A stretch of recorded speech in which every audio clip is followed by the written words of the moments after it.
All right, we give it 30 seconds more here. So Alex says, what types of flavors, salty, sour, sweet, butter, umami, and distinct notes do you find you like to draw out of mushrooms in your recipes? Say that one more time. What types of flavors and distinct notes do you find you like to draw out of mushrooms in your recipes? That really depends on the mushroom. There's a lot of edible mushrooms that people look over just because they don't have flavor, but you can add flavor to those mushrooms, and make them flavorful. The ones that have the umami and their distinct flavor are usually, in the grand scheme of edible mushrooms, that's a really small group that, like the common edibles that you see at every restaurant, this is what they're known for. I like once it's edible for me, I like playing with it a few different ways to, different methods of cooking may release flavors, whether you roast it or boil it, boiling usually removes most of the flavor, but I find a lot of mushrooms, flavorful ones and not flavorful ones, if you dry them halfway and reconstitute them, whatever you're reconstituting them in, you can add that flavor right into it.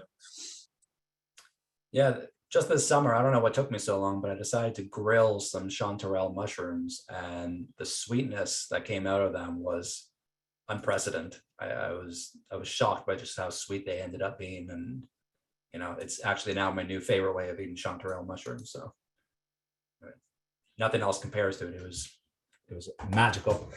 Yeah, once you find that keynote on how to do it, it's hard to go back. That's it. Just before we get going, Alex just had a follow up similar to duxelle preparation or air drying. What is that question in reference to? I'm not sure. Meanwhile, Queen Lisa, Jess Crane says that you can wash your trays in vinegar, and hopefully that will do away with the scent or the flavor.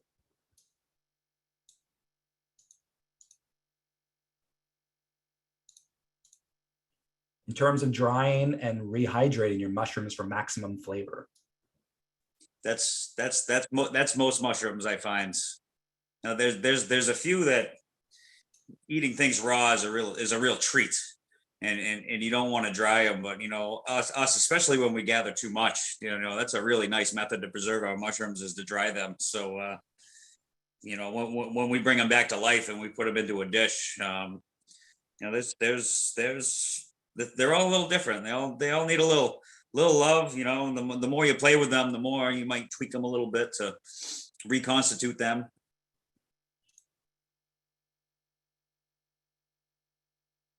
Jess, did you have something that you wanted to say? Oh, no, sorry. Yeah, I was just offering that suggestion about washing in like really hot water and vinegar. It might take out the scent. Gotcha. For a while anyway. No problem. Thank you. At least for another year. What about you, Seth? Do you have something that you'd like to say?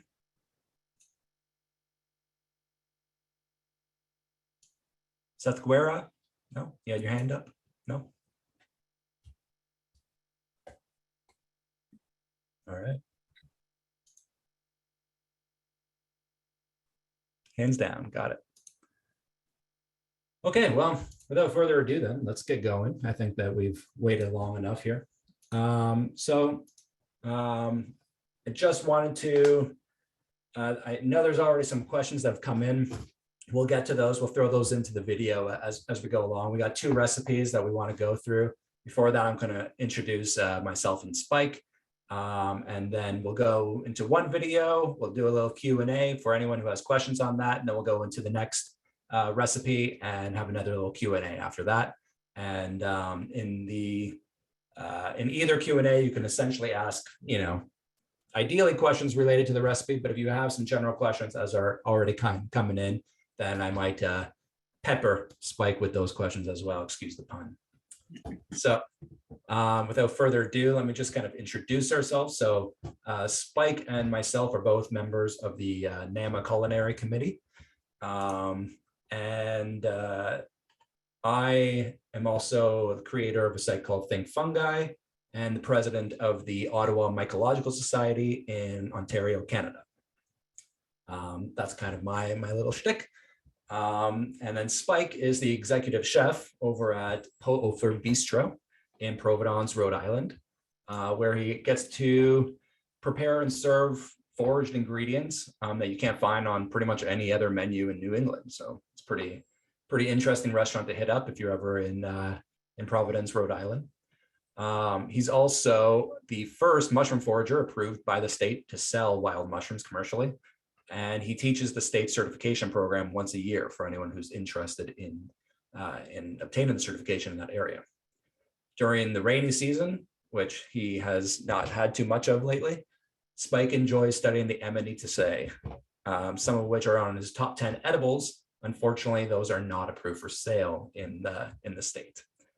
In the off season, he also has taken a fascination to learning about food molds and plant pathogens commonly found in modern kitchens, including sour rot on sweet potato and the garlic bulbs being parasiticized by Penicillium corybiferium. Latin names. There you go. I was just playing with a tomato the other night, Calotrichium of all things, and it tells me my farmer was overwatering their crops. You know, once you learn about them, you figure out how they get there. And while we're going through the presentation, or after the presentation, ideally, you can visit Spike on his Instagram, where he's got some photos there for some of the recipes that he's made in his restaurant, as well as his YouTube channel. So I put those two in the chat for everyone to see. So feel free to check that out whenever you get a chance. So without further ado, we'll jump into the first recipe. The first is a Meripilus. Where am I going here? Meripilus sumsteini consomme with quenelles. So essentially a soup with some nice quenelles in the middle, which is a nice fancy word for essentially a kind of like a dumpling, if you will. And the second recipe that we're going to be having a little later is Philosophia stuffed deer shield. So that's going to be kind of a fried mushroom with a nice topping on top.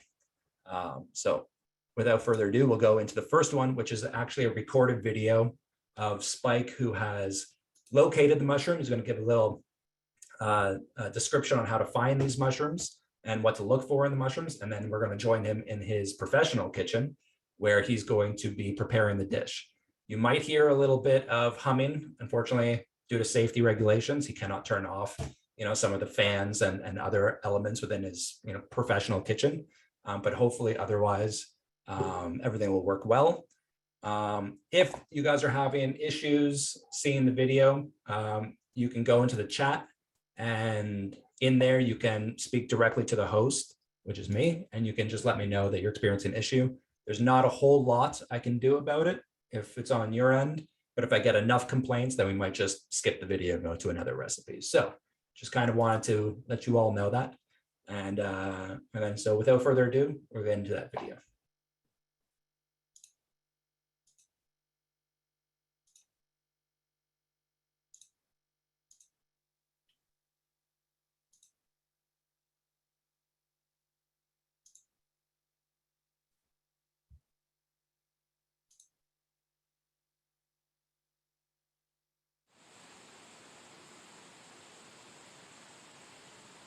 Well, hello there. Welcome to Rhode Island in July. We just passed our 4th of July weekend. Really kicks off prime mushroom season for us that we have here in New England. So this nice specimen that we have here, we're going to be discussing today, is known as the rooster of the woods, is what I call it.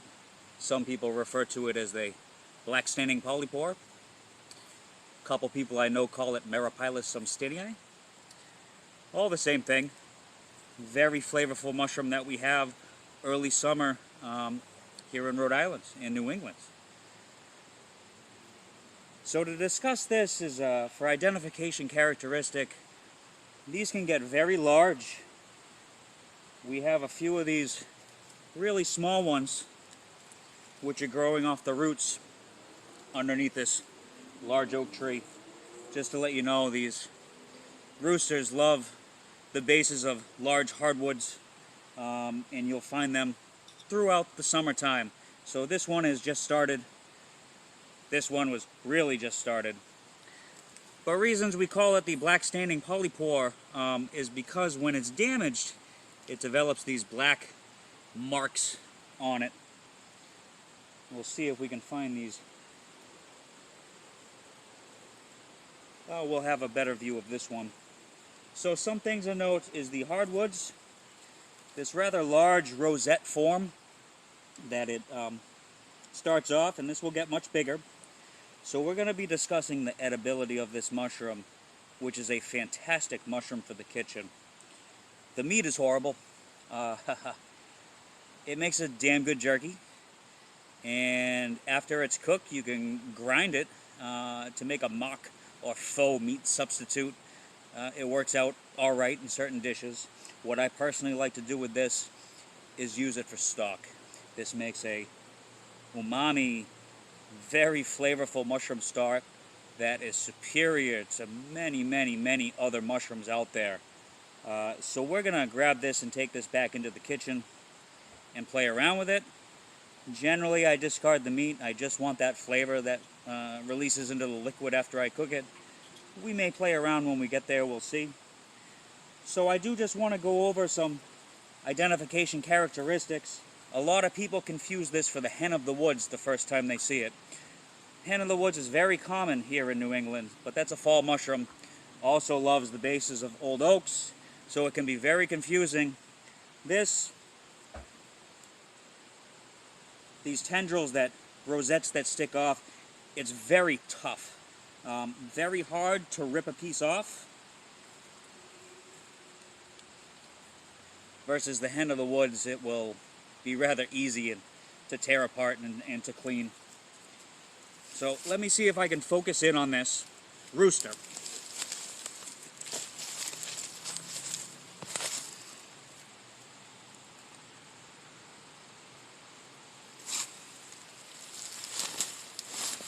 So our rooster rosettes, you can see it starts growing here in the middle and branches off almost like a flower. And then we also see the underside. So we can see some of these marks. It's almost bruised like it's black, hence the name, the black staining polypore. You can even see really well on the margin here, these black marks, which is very characteristic to this specific mushroom, Meripilus sumsteini, that we have here in New England. So we're going to grab this rooster and we're going to take him back to the kitchen. So I'll meet you there.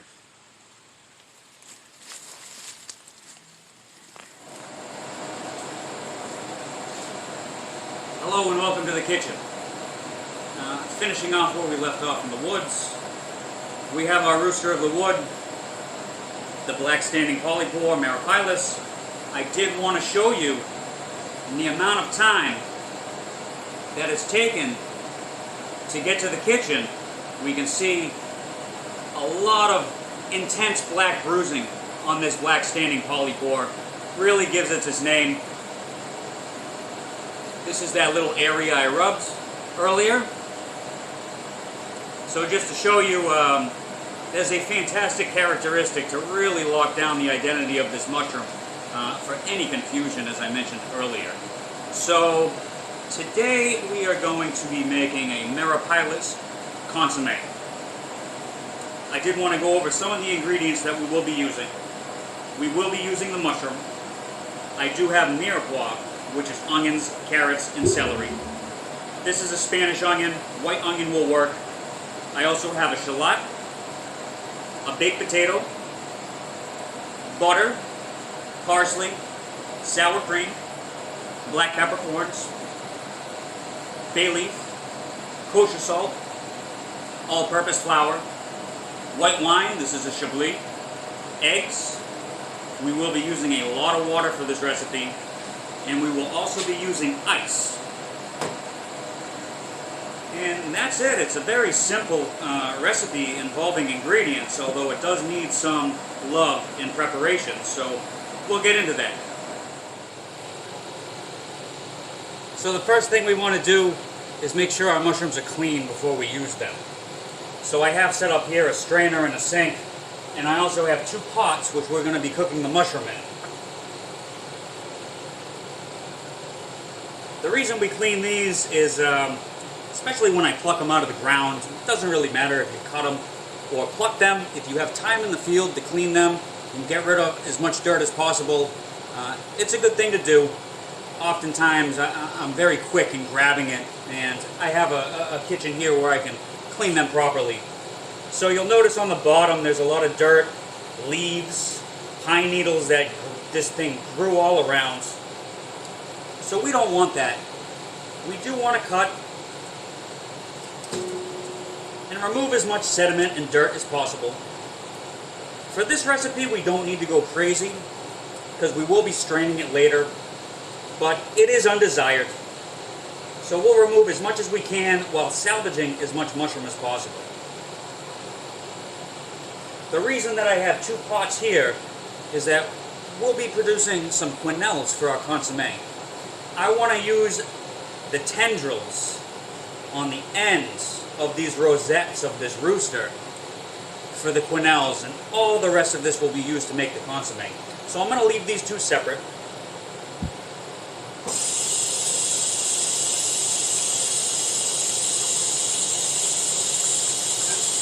We'll cut it into some smaller pieces.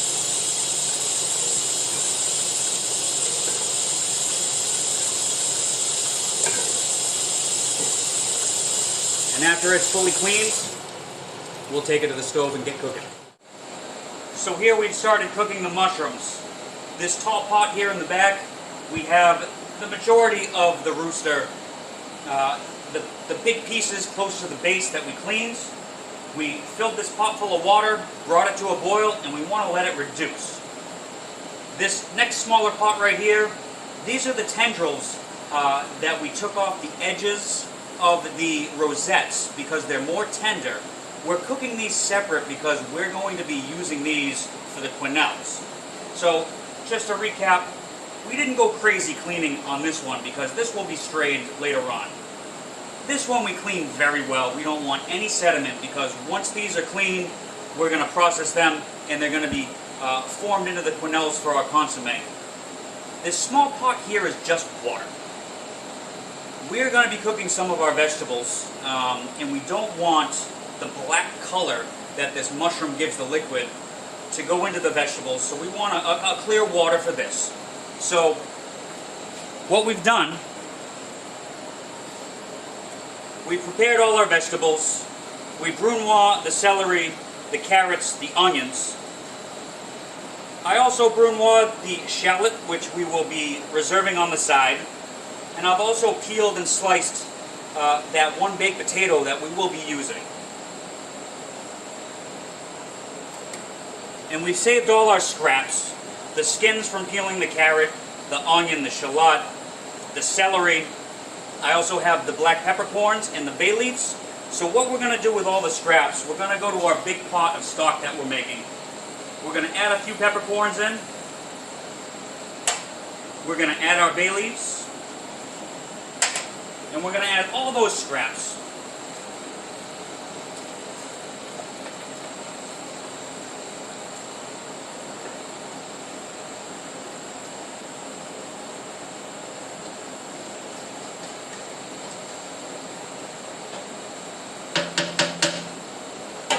So with this stock, we really want the flavor of the mushroom to intensify.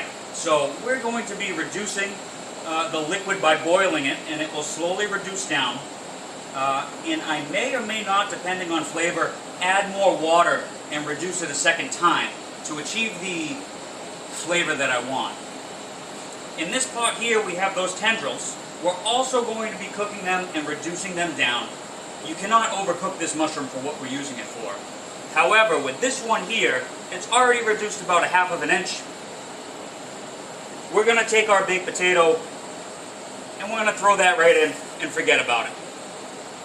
Here with the regular water, we're going to take our brunoise vegetables.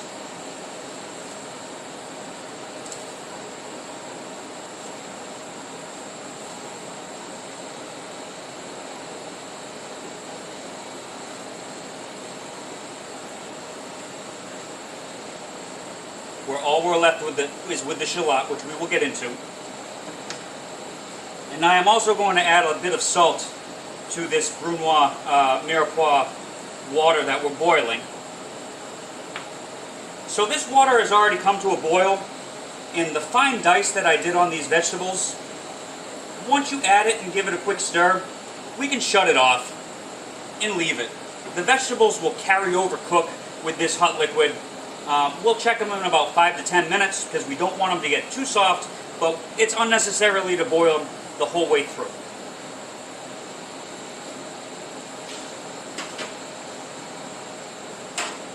Off to the next step. So now we're going to be working with the eggs. For consomme we need egg whites, and for the quenelles we're also going to be using egg whites, so I'm going to show you how to crack an egg, how to separate an egg, before we get into the production of the rest of the recipe. So a few things, I have my mise en place set up. I have a container for my egg whites. I have a container for my egg yolks, which we're not using for the recipe, but I'll save them for something else. And I have a third container just for any scraps of garbage that I might need.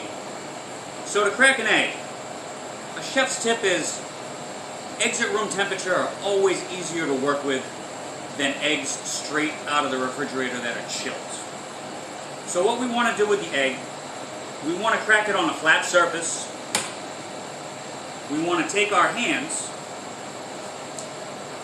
cradling the yolk,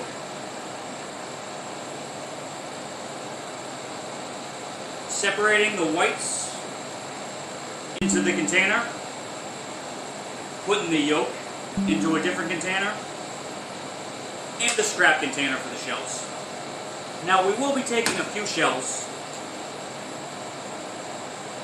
crushing them, and adding them right into the egg whites.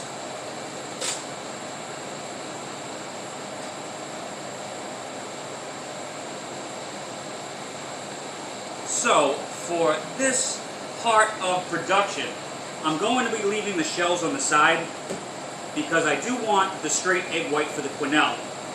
And for the consomme, I do want to add a few shells with the egg whites. So for now, I'm going to leave them separated.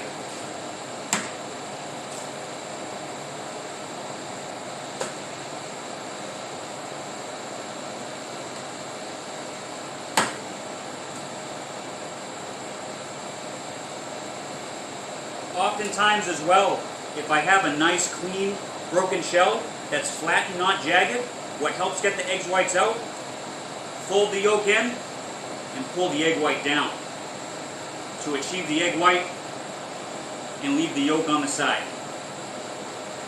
So I'll finish this and I'll come back to you.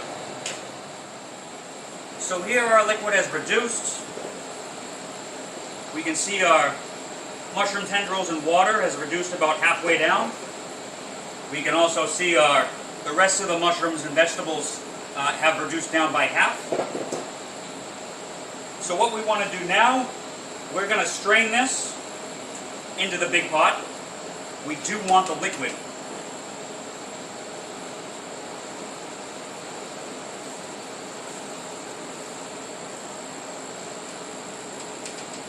And we can see we have those mushroom tendrils and the potato.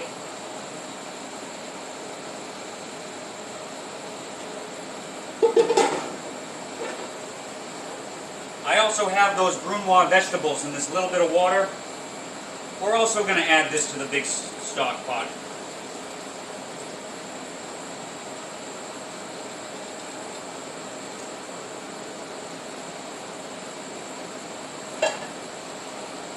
We'll hold the vegetables on the side. We'll also hold these potatoes and mushrooms on the side to let them cool, and then start preparing them for our quenelles. Now that I've added all this liquid back into this pot, we're going to want to reduce it by half again. It's a time-consuming process. But in the meantime, we can start the process on the quenelles and get them going. So I'm going to have a saute pan.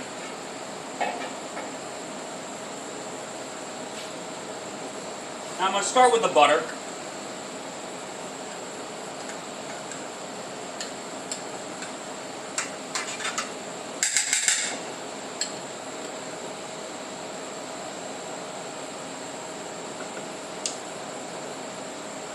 And I'm going to add my shallot. Now what we want to do with the shallot is we want to sweat it. Sweating means that we're going to cook it, but just until it's translucent. We don't want to brown it. We don't want to overcook it. We just want to cook it enough a little bit so it's tender. And also with the fine brunoise on the shallot, the smaller you dice the onion, the faster it's going to cook. So it's not going to need a lot of time in here. Once these have a little cooking action on them, we're going to add a little bit of flour.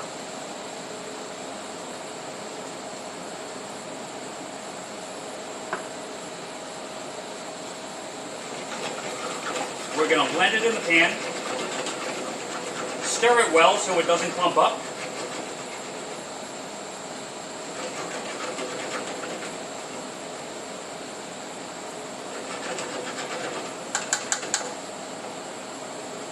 And as that's cooking, it's going to continue to cook the onions, and also the flour is going to cook. If you have it on a high heat, you risk burning the flour, which we don't want to do. So if you're more comfortable setting it on a medium, it's going to take a little bit longer, but the risk of destroying it goes down a lot. Once we have the flour cooked in the butter with the onions, we're going to take a little bit of the chablis,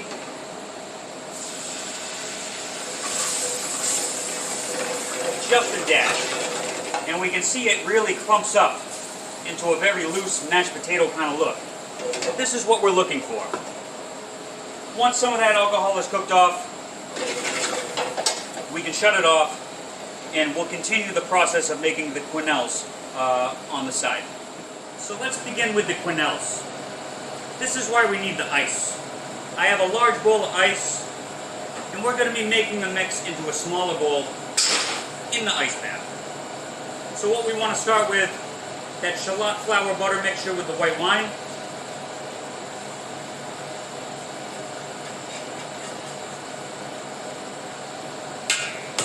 I also have here, this is those tendrils and potatoes. I mix them up by hand. Feel free to use a food processor. It is a time-consuming project. I also have parsley. I chopped most of it, and I reserved a few nice sprigs for garnish. And I also have the sour cream. As well over here, I have the egg whites that we reserved, and I also have the shells. So what we want to do, we have that mixture with the shallot in there. Just a small dollop of sour cream. We're going to want the chopped parsley, and we also want the potato and Meripilus mixture. Now what we want to do with this in the ice bath is we really want to blend it together.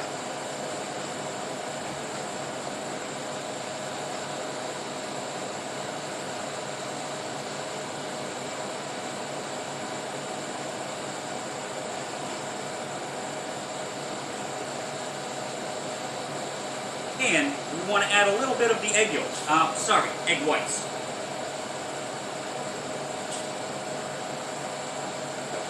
Just a little bit to help tighten the batter up.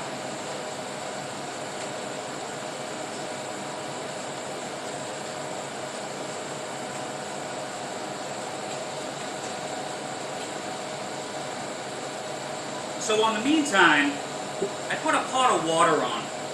Salted water that I want to bring to a boil and then set down to a simmer.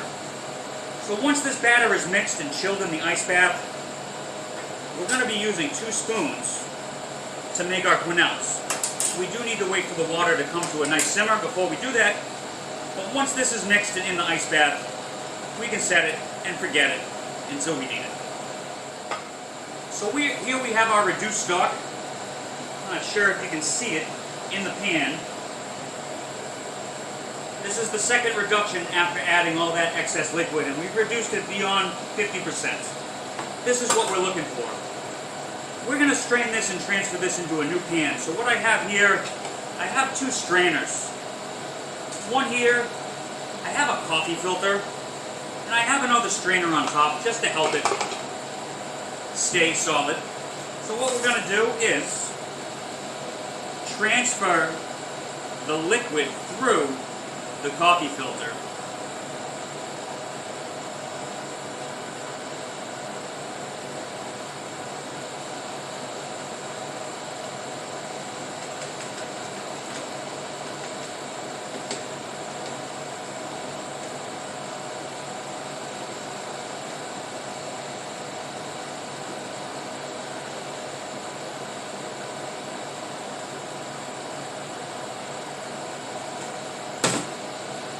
And while this is continuing to strain, I have the rest of the egg whites, and I also have the shells left over from cracking them. I gave them a good little crush in my hands, and I'm going to add the rest of the egg whites to the shells. So what we want to do with this, once this is strained,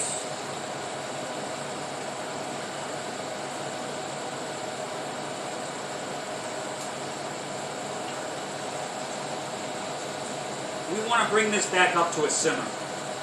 Now we can bring it up to a boil first and then reduce it for a simmer, but for consomme, we really don't want to be doing this while it's boiling. A low simmer is what we're looking for. So I'm going to move this over to the heat and we'll continue the process. So once our strained stock of the Meripilus is brought back up to a simmer, we do want to adjust the flame, make sure that it's not going to boil. We have our eggshells and egg whites. And what we're going to do is we're going to whisk this in.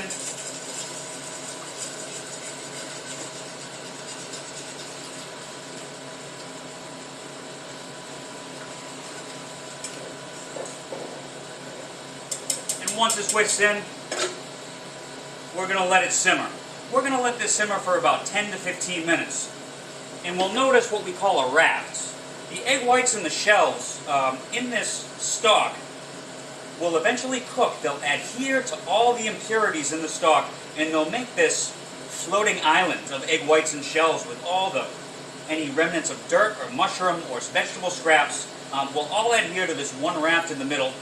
And what we're going to do is we're going to filter it again, and the consomme will be done. So we'll get to that point. Over here, my water is boiling for the consomme, the quenelles. But what I want to do is make sure it's salted water, which is rather heavy on the salt. I'm also going to want to turn this down to a high simmer.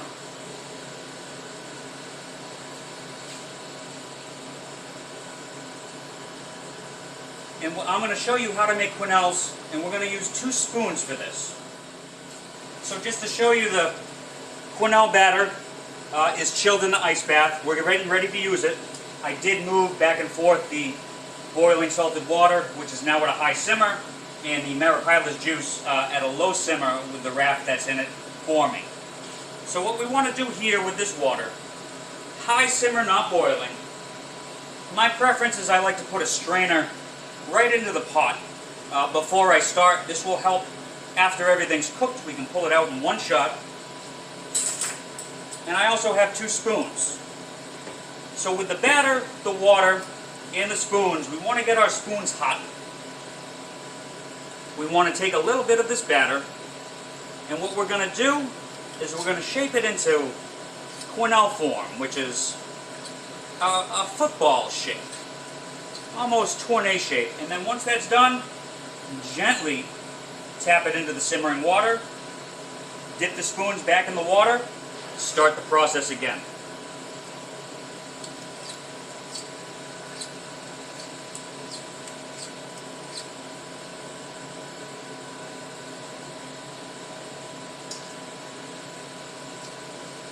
This is just to show you the process of shaping them with the 2 spoons, back and forth. I'm not going to video the whole thing. I'm going to go until this batter's gone and I'll get back to you.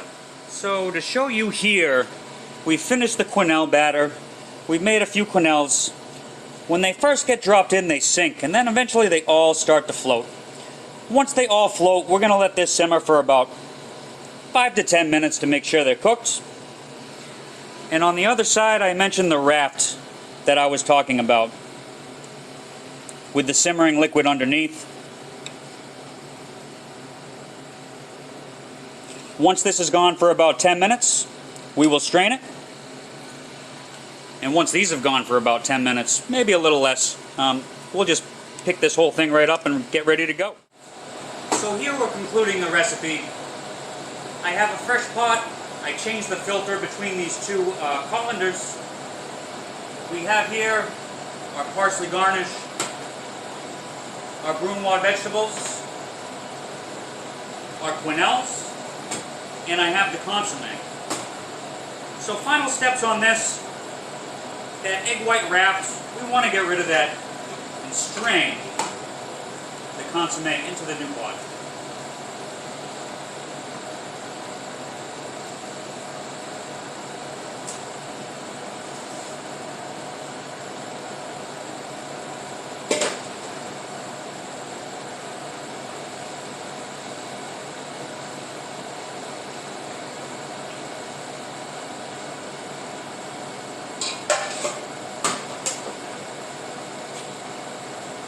One thing I do like to do with my consomme is to test.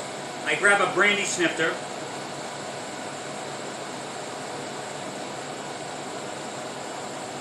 and I do like to pour it in to look for its consistency. The thing that separates a good consomme from a stock is its clarity. This is why we add the egg whites. This is clear enough. So now we're ready to plate.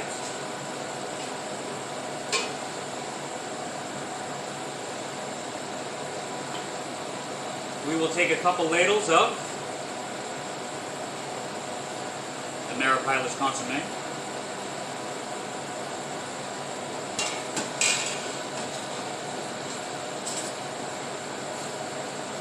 We'll carefully grab a couple quenelles.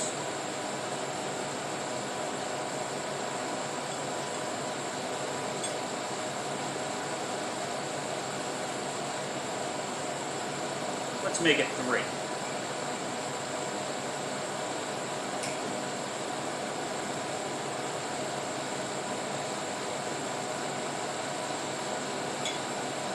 We're going to put a small dash of the brunoise vegetables in the finishing touch, the small sprig of parsley,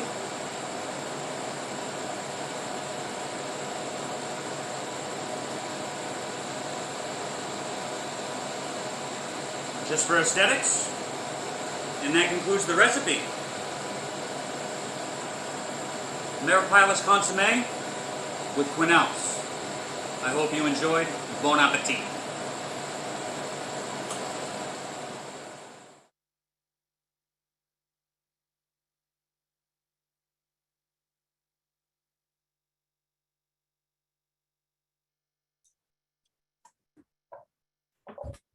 All right, we're back. So if you have any questions, please throw them up in the Q&A. We got a few. Before I do that, I would like to see if I can open up the chat. Someone was telling me that there's an issue with writing in the chat. I haven't been able to find a solution to that. So you might just have to post your questions into the Q&A as you've been doing, and we'll continue with that. So Spike, hi. Hey. Okay, so first, I got quite a few little questions on this, which is, who has a bowl that size in their home kitchen?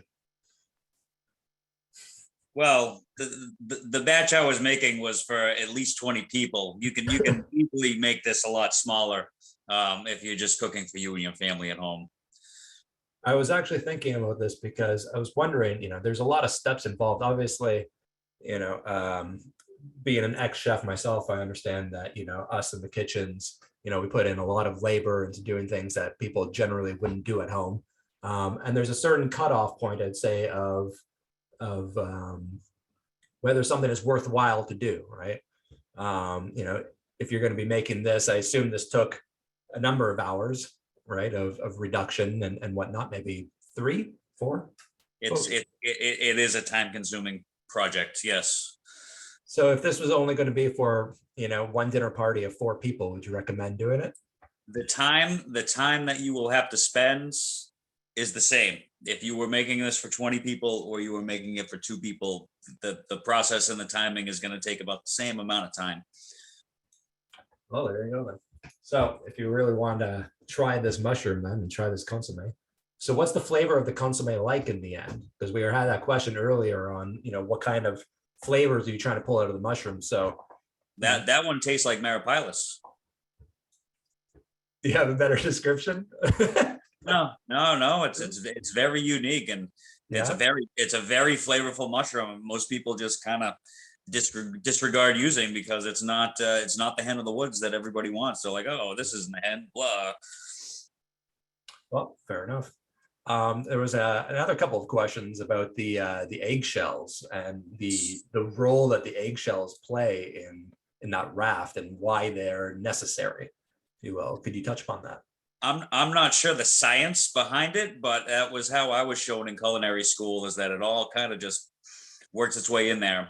I'm not sure if there's anything extra inside the shells which really grab onto everything that's in there. I've made consomme before with meat, like veal or with beef, and I purposely left the eggshells out when adding the vegetables and the mirepoix, because I can turn around and turn that into a bolognese sauce, which is very, very tasty, just to utilize the byproduct. But for this recipe, that was just something. That's my mentors in the culinary world showed me how to do it, and I continue it the same. And now I'm showing you. That's the way, right? I mean, if it's been done that way for probably 100 years, then there's a reason, right? I assume we haven't just been throwing eggshells in there because of the flavor or something of that sort. So there must be a reason for it.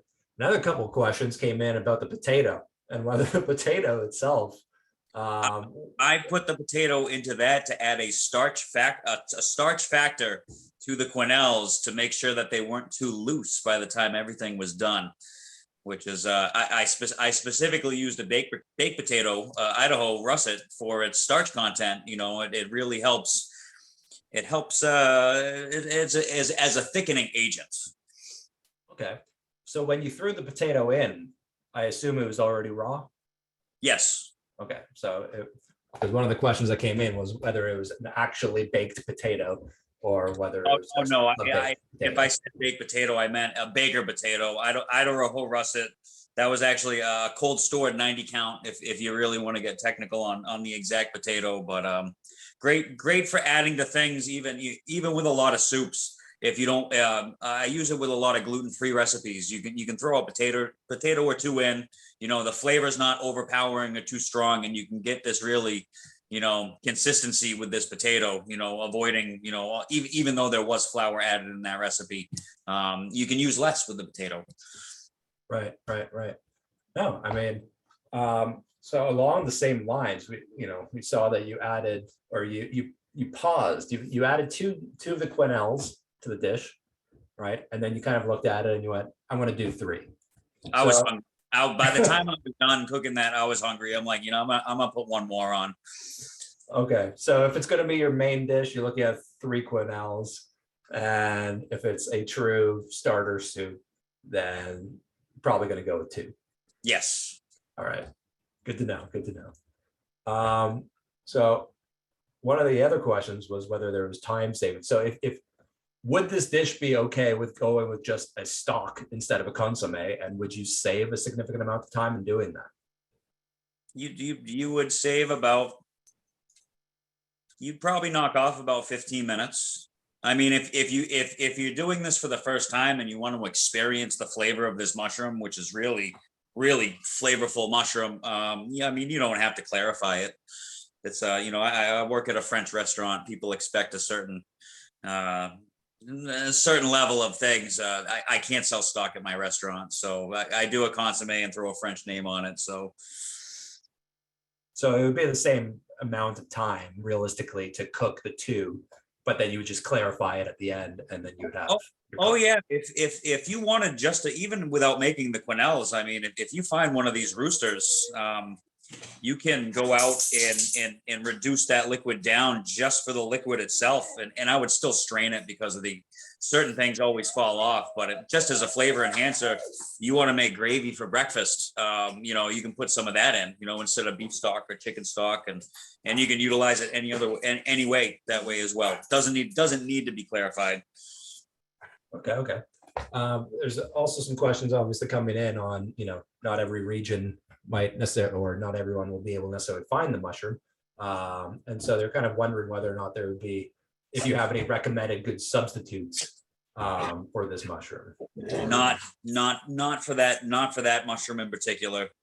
You know, I am a big fan of Agaricus bisporus. You know, it's very common at every grocery store, and it's amazing. We've gotten to the point of being able to farm this on such a large scale that even those will add a lot of flavor. You know, if you're just looking for a mushroom stock, I mean, you can get a pound for a few dollars at the store.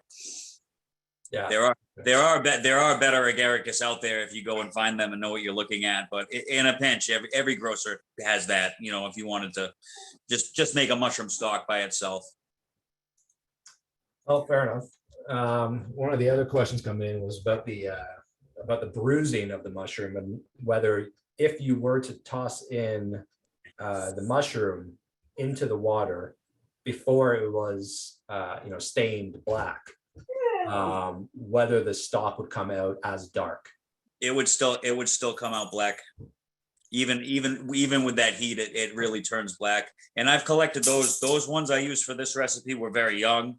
I've collected them at adult, and I've even used really mature ones. And I kind of like when they're old and dry, you know, not rotting, but that stage before, they're actually jam packed full of flavor. When they have this strong aroma to them at that point, when they kind of heading towards the end of their life, those are really good. But yeah, it doesn't matter, the babies or the adults or the seniors, it will turn the liquid black.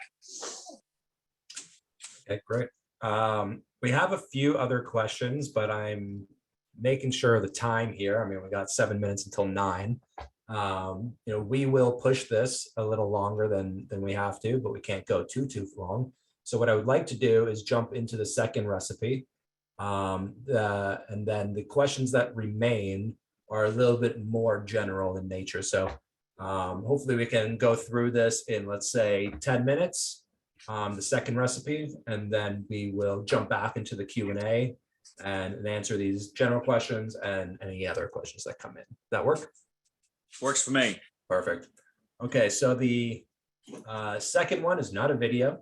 The second one is a PowerPoint presentation, essentially. So Spike is going to kind of lead us through that. So this one is going to be stuffed deer shields. Yes.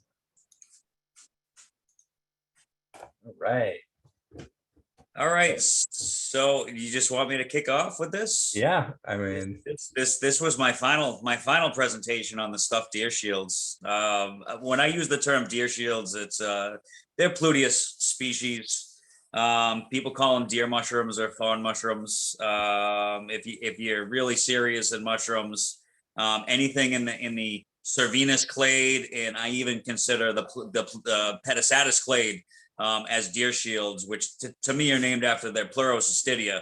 But you know, even the name itself is deer shield or deer protector. So with this was actually a large appetizer with 3 fried caps, and I stuffed them with a well, what I know as pig ear. I believe it's classified as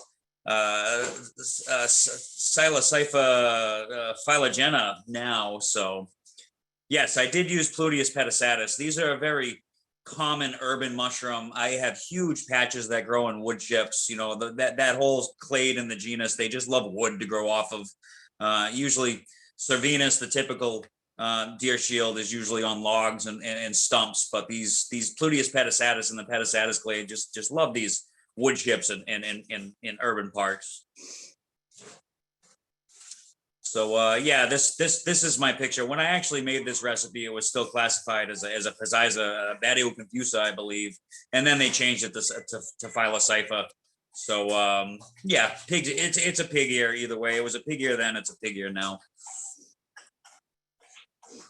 So, oof, what do I have for ingredients? We got the pig ear, we got the deer shield, butter, lemon, garlic, shallot. I got a couple red chili peppers in there.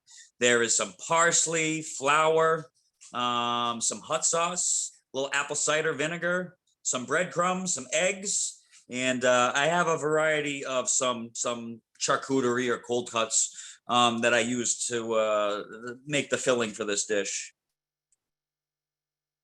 So cleaning the mushrooms, I mentioned that they grow in wood chips. So a lot of times I find little pieces of splinters and things in them. Wood chips are great to have really clean mushrooms as long as you trim the base. So anytime I find a mushroom, I like picking the buttons on these without them getting too big.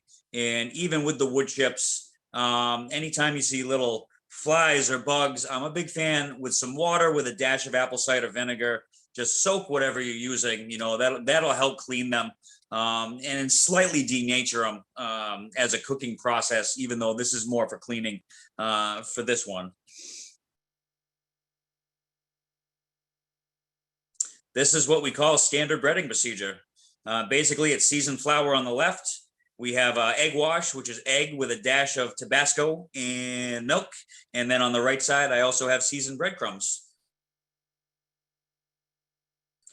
So what we do with the mushrooms, and these mushrooms, we only clean them. We're still using them raw, minus that mild denature of letting them sit in the apple cider vinegar water. Is we take the mushroom, we dredge it in the flour on the left, and then we take that and we put it in the egg wash, and then we take that and we put it in the breadcrumbs, and then we put it on a pan that we want. And a little chef's trick when you're breading anything: one hand is wet, one hand is dry. So each time you reach your hand into those, keep one hand reaching into the egg and your other hand reaching into the flour and the breadcrumbs, because it'll keep your fingers getting full of batter. And this is in a deep fryer. You could use a shallow fry at home, as long as it's low. Deep fryer, we usually crank it like 350 Fahrenheit plus. To really fry stuff. But since I'm going to be finishing these in the oven later in the recipe, I just want to blanch them at a lower temperature, just to kind of seal the deal on the breadcrumbs without browning them too much. And anytime something comes out of a fryer, you should put it on paper or a papyrus plate I use to really kind of suck any excess oil you don't want. Oh, the Beziza. Oh no, this is phyllosiphon now. Yeah, so these are really easy to clean. Once you get the dirt and remnants off, you can really just rip this apart in hands. You don't need to cut them or anything. Oh yeah, look at that. That's me doing it in my hands. Yeah, you don't have to cut these. They're very brittle. They'll even break apart a little more when you're cooking. They're just kind of a brittle asco. So these were the rest of the ingredients for the filling. In the bowl, I have the mushroom pieces that are cleaned, and I chop the parsley, a little bit of the chili pepper, the shallot, some garlic, diced up the charcuterie meats, and I have butter to kind of sear this all up in. So with a hot pan and the butter, once the butter is hot and melted, I add the pig ear in, and just like many asco micata, they have a really high water content. So if you have the pan really hot, just be careful of it splashing back at you. It will pop in the pan, and that melted butter will kind of go all over the place. So just be careful on that. And then I kind of threw everything else in: the chili, the garlic, the shallot, and the meats as well. And once that pig ear is in there and it had a head start before everything else, we're really looking just to cook the onion and the garlic and the pepper a little more to kind of bring everything together. Oh, hey, that was watercress, not parsley. Oh, it was just some green stuff for aesthetics. So I use a lot of watercress. So that was watercress in the original ingredients list, not parsley. But you can also use parsley as well. There's really no big difference except for mild flavor. So once everything's together in this picture, you can see. And then I finished this recipe with a hollandaise sauce, which is very classic mother sauce. You start off with some egg yolks with a little Tabasco and some fresh lemon juice. You whisk it together. And we put it over a water bath. That's just a pot with some simmering water.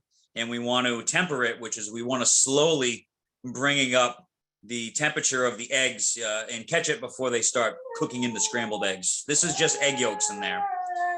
And then once we have that heat to the egg yolks, we want to slowly pour in clarified butter and whisk it in, and it will have this consistency. Honey, can you do something with dog, please?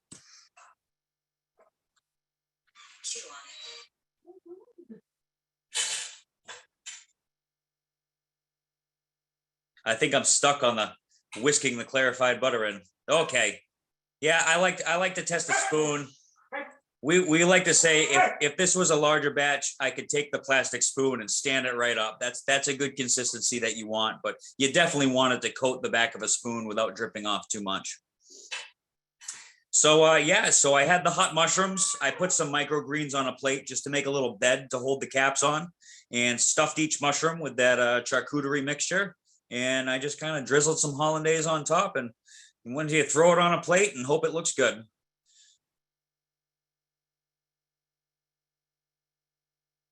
Hey, that was a quick recipe. There you go. That's my husky in the background. My wife just got home. So, okay, perfect. So yeah, we went through that one pretty quick. So just so everyone is aware, we will be uploading this this webinar onto YouTube. So we know we went through that pretty quick, but if you're interested in making that, you can go to the NAMA YouTube channel, probably, let's say, late next week, and the video should be up there, and you can rewatch it and follow along as you go. So just wanted to throw that out there.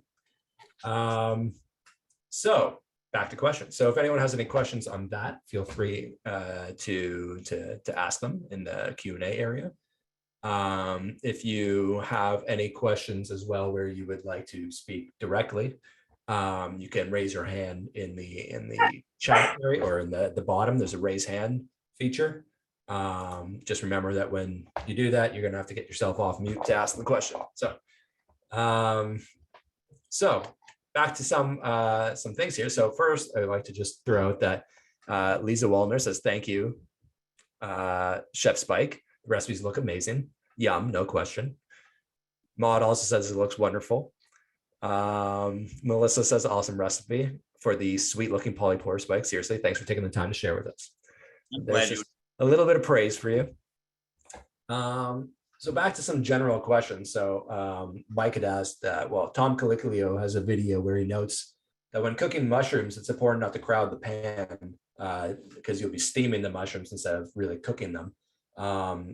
He says that he used to cook the mushrooms low and slow, but now he likes them better under mid-high heat until they get just some color. And if you have any thoughts on this process of cooking the mushrooms.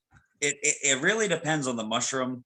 The big reason I don't like to crowd things in a pan, and that's everything, not just mushrooms, is it tends to splash and make a mess all over the place. So I'd rather cook in two pans with half the amount in each one, just for that reason alone.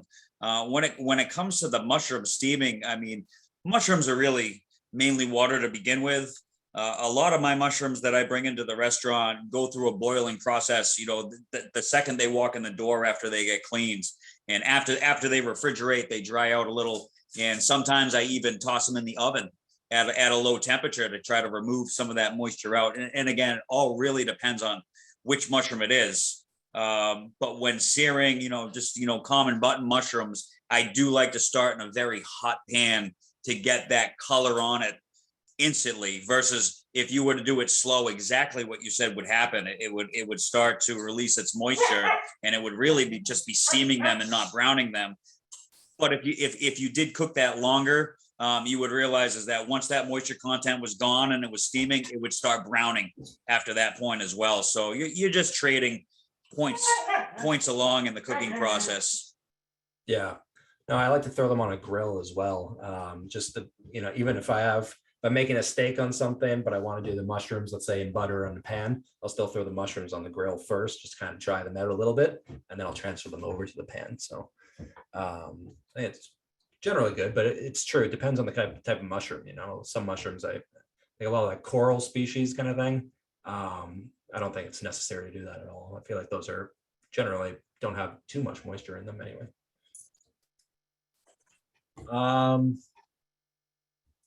So you mentioned that the darkness of the Meripilus can affect the appearance of the dish. Dave says that he finds that using dried black trumpets leads to the same type of issues in staining the dishes. And he's thinking that, there are some cases like, maybe in a risotto where you don't really want it to get dark. And if you have any suggestions in kind of preventing that darkness from happening. If you reconstitute dried mushrooms first, before you put them into the recipe, that will avoid that pigmentation leaking. When you reconstitute it, you'll notice the liquid will develop the color. But with the black trumpets, if you were to take those out of the liquid and then put them in, you'll notice a lot of that pigmentation stays in the liquid that you brought them back to life with. Yeah, that's true.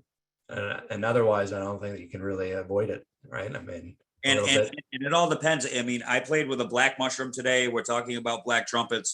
There's other mushrooms out there. You might want to utilize that color for something else. Right. And about the stock, how long would that generally keep if you like put it in the fridge? Is that like a 1 week type thing? I mean, typically I wouldn't hold anything more than a week. If for whatever reason a week went by and you still had some, you could always kick it on the stove. Bring it up to a boil again. Let it roll for a few more minutes, and you can extend the shelf life a little bit after that. Not necessarily for another week. If you had a surplus when you made this, the best thing you could do is either freeze a large container of it or reduce it down even more. And you can put it in ice cube trays as we started this whole Zoom meeting about ice cube trays. You could have these little bouillon cubes of the Meripilus. That flavor, as you reduce it, it just intensifies in that liquid. So that may be a good option to reserve it. Have 12 ice cube slots in a tray, and if you had enough liquid to fill all 12, toss it in the freezer, and you could remove one and add more liquid to cut that flavor down if you had to. Yeah, no, absolutely. I mean, that's pretty much what I do with all the stocks that I make. Concentrate it, ice cube it, fill up freezer Ziploc bags with them, hold them on for whatever. Another question here is from Anonymous. Some pizzazz are not edible, ? Are all Pluetus edible, ? No, there's some toxic ones. There you go, folks. Edibility is a really strong word with me versus toxic. And some people confuse poisonous and toxic. I mean, there's a lot of mushrooms that are out there that are edible that aren't palatable, but they're still non-toxic. I do like to play with some of them, but I mean, we do have Pluetus americana here in the Northeast, which is a psychedelic species. Your psychedelic mushrooms are toxic.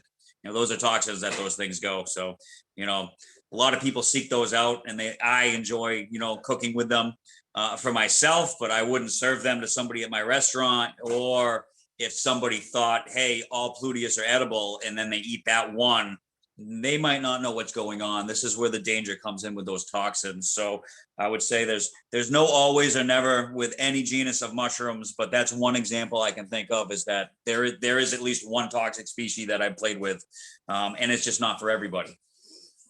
No, don't need it. So we got a couple questions on drying mushrooms. So one is whether drying by the sun drying mushrooms, if that affects pigmentation, if you know about that. The only one I've really heard about drying in the sun is the reishi ganoderms. People swear drying them in the sun, it absorbs a lot more vitamin D, for the medicinal reasons that they save these mushrooms. That's one real aspect. Anytime I dry stuff in the sun is because the weather's nice and hot and dry and my dehydrator's full. That's really the only reason I would ever dry something in the sun. Yeah, that leads to kind of another one. I got two people who said they're pretty new to all of this, and they're asking how to dry mushrooms. Yeah, I have a dehydrator, and I've also, if you turn your oven on really low, even like the bread warming drawer, that doesn't really use a temperature, but still warms up a little bit. If you throw them down there, as long as they're small enough, big meaty mushrooms in the bread drawer might not dry fast enough, and you'll develop some rot. But best thing to do is dehydrator is the number one. And if in a pinch, 210 to 215 degrees, and you can crack the door open a little bit with the fan to circulate if you have one, and they will dry that way as well. The only problem with drying in the oven is you got to keep an eye on them, because if you leave them in too long, they will burn. That won't happen with a dehydrator. Yeah, I swear by a dehydrator too. I mean, on top of anything, I mean, dehydrators don't cost that much. And they tend to be particularly energy efficient compared to an oven that you might use at home. So, I mean, obviously nothing is as energy efficient as, just put it in the sun, but you're really hoping for the best if that's the route you're going to go. So, I mean, I would never do that around here. It's too humid most of the time, and the sun just comes out once in a while. So, dehydrator for me, I think, is always the best option. Another one is talking about whether you can freeze dry mushrooms. Technically, yes, but I don't have a freeze dryer, so I don't. I know people with them, and they're very, very expensive devices that people use for freeze drying. But it is an option. It's possible. Well, and just to specify, that's a lot different than just throwing mushrooms, straight raw into the freezer. That can damage the cellular level and turn them into mush and do things. If you were gonna freeze mushrooms, you should always cook them first before you freeze them. But as for the freeze dryer, I've seen some pretty impressive setups. People that dry bulk mushrooms, and it's expensive. even talking about efficiency of running these things, I mean, that uses a lot of juice to do that process. Yeah. And to touch upon the I think it's important to note that if you're ever going to freeze them, you should really cook them first. I mean, otherwise you can get, my experience, people that I've seen do that, it usually gets frostbite or freezer burn, whatever you want to call it. Almost immediately pull it out in a week, and it's garbage essentially. There's too much water in the mushrooms to put them into the freezer without having cooked them first. They don't live up to that too well. So otherwise, I don't know if there's any other questions. I got a few more praises here. Mary would like to say no question, just wanted to say thank you. Very thought-provoking, new ideas and methods, and cheers. And Joe would like to say that seeing those techniques are amazing. Thank you so much, Chef. Yeah, those are some pretty classic culinary 101 techniques that a lot of people don't know about, but it's they're good to know. You can do a lot of stuff. Once you do that a few times, you can start moving in other directions with those techniques. So yeah. Julie also says nice job. And Dave says thank you sincerely for your time and knowledge. I'm curious, how was the video? It was very psychedelic to me and strobe-like. I don't know if anybody else noticed that. Maybe it's my phone. I don't know. I heard one person say it was a little choppy, and I heard other people say that it was really good. So hopefully it was okay for the majority of must be everybody watching on an Android. So just remind everyone that if you're ever in Rhode Island, that you can go visit Spike at his restaurant. It's Polypore. And you can type up the oldest French bistro in the United States, and it will pop up. So easy to find. And there you go. And then you can tell the waiter or whoever that the chef, and you're in the same NAMA club as him. And then otherwise, that pretty much wraps it up. We got a few more thanks that I can read off kind of as we go. And I just wanted to kind of say a last thank you, Chef, for your attendance, for sharing your knowledge. To everyone who is watching, The culinary committee is hoping that we will be able to provide you with more of these as we go. We have a number of chefs that are in our culinary committee, and all of them are talented people. So we're hoping that we can, continue to bring you these types of events. Yeah, with that, thank you very much, Spike. And I'm going to say bye to everyone. And then I'll wrap up with some more thank yous. Oh yeah, and please visit my website as well. I don't have a restaurant, but you can visit my website, thinkfungi.org. And I'll say hi to you there. So meanwhile, before we close down, I'm just going to give you these last little thank yous here. I'm going to read them off to you, Spike. Thank you sincerely for your time and knowledge. Dave says the video was appropriate, so that was good news. Sarah says, thank you. The video was great, and she loved the visuals. Nina says, thank you. It was very interesting. MG says, thank you. And Margaret says, great restaurant. Are these recipes on your menu? No, I've had that one on my menu more than once, but it's not. We've been there 50 years. It's hard to push a new dish on. I've only been the chef there for 5 years, but I do have plenty of other mushroom dishes on there. There you go then. We got Alec that says thanks, Spike. Also says thanks, Robert. So thank you, Alec. Taylor says the raft was a revelation. And it really was a revelation. Good job, Spike. So with that, I don't have any more comments. So thank you everyone for your participation in this. It was great. I'm sure Spike had a great time as well. And we'll leave it there. So thank you. Have a great night, everyone.